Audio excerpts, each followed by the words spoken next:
Hello there, Year 8. Now, our question today is, should we show compassion for the poor?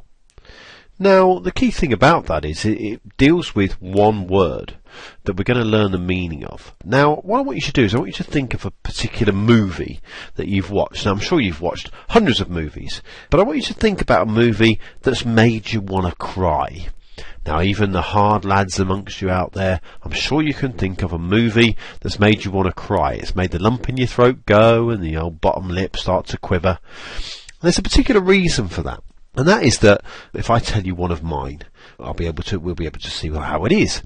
Now, one of mine is the latest Toy Story, Toy Story 3. And you might be thinking, oh, sir, you're really sad. How can you cry at that? But having, observed Toy Story since the early 90s, it's one of those things that I know about. I know the story, and I've introduced my own children to it. And then you get the scene at the end of Toy Story 3, where all the toys have been at this horrible children's home and things like that. And then what happens is, eventually, Andy, the lad, has to give the toys away to a little girl. And it's like they're leaving, they're going away, and it's awful, and it's absolutely horrible because those poor toys, what are they going to do?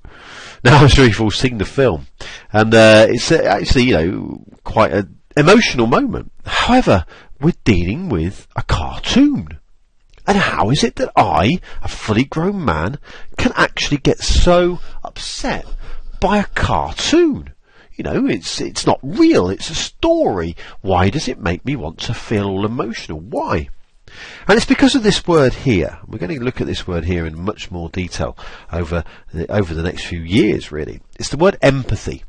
Now, empathy is to imagine yourself in someone else's shoes and actually walk around in them. And at the time when I was watching Toy Story, we put ourselves in the shoes of Andy, the young lad who's grown up and who has to give these toys to the little girl, and it's really sad. And even though it's not a true story, we can actually do that. Because we're human, one of the key skills that humans have is we're able to empathise, we're able to put ourselves in other people's shoes. Now, I want you to do exactly the same here with, imagine if you were in trouble.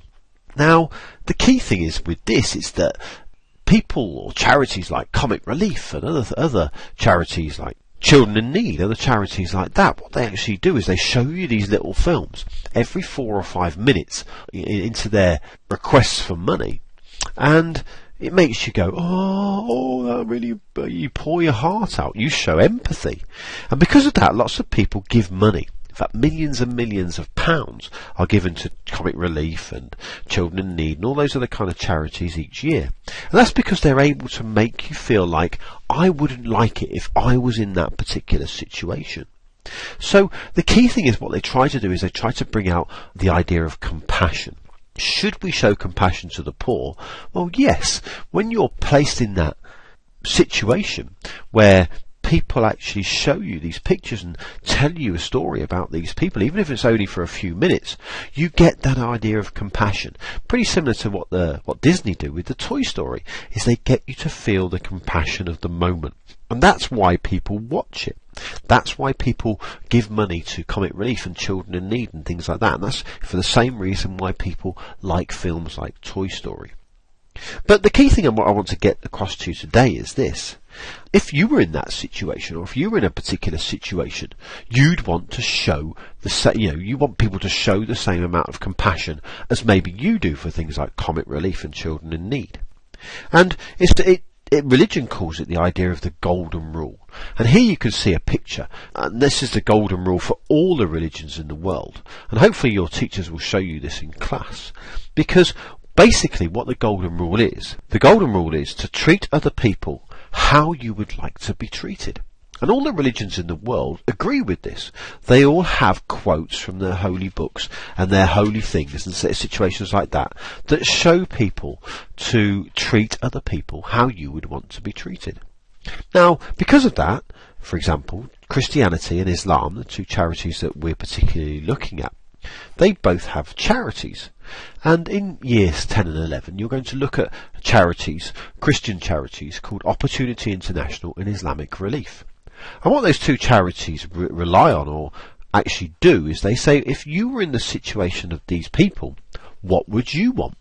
So if you're going to treat other people how you would want to be treated, if you were in this particular situation, if you were poor, if you were hungry, if you didn't have a home, all those kind of things, then how was it that you would want to be treated? Would you want people to put their hand in their pocket, give you money, give you time, all those other things, to treat other people how you would want to be treated? And that's a key sort of, not just religious belief, but a human belief, that because of certain things that happen, we would want to be treated in a particular way. So Year 8, I really want you to think about that now, and I'd really like you to think about, should we do that?